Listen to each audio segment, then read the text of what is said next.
So another special request was for me to talk about Teletubbies Everywhere, which doesn't really get spoken about very much. And it was something I think Andy was particularly key. Andy and the BBC cooked it up together.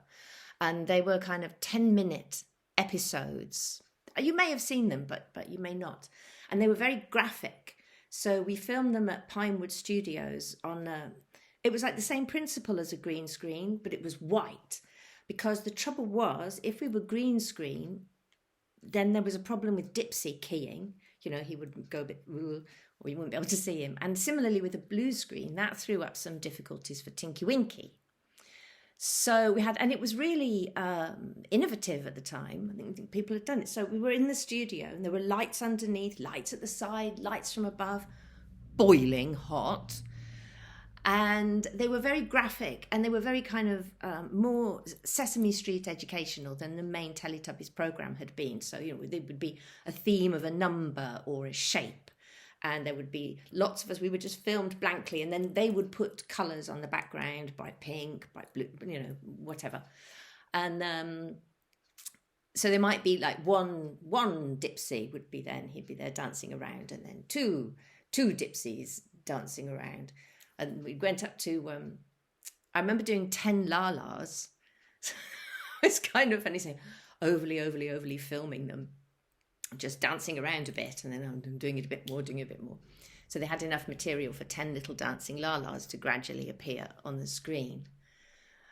And then when we were voicing them, and I didn't have any script or anything, it was just laughing and la-ing.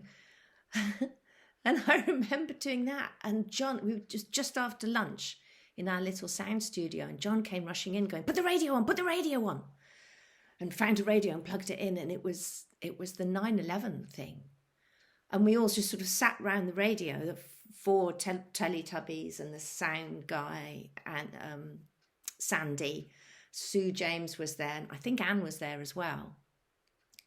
Possibly Andy, I can't remember. We just sort of sat listening to this news of the plane going into World Trade Center, aghast. And all of us had friends in New York, so there was a lot of panic and trying to get through, obviously failing.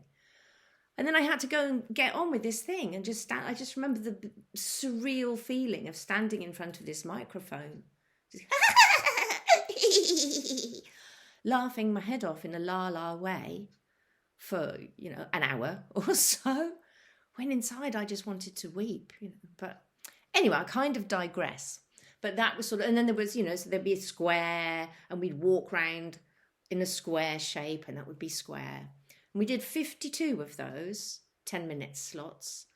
And I really liked them, but they didn't seem to have the longevity, you know, like on YouTube and stuff. I don't see as many of the Teletubbies Everywhere as I see of the main sketches in the main programs.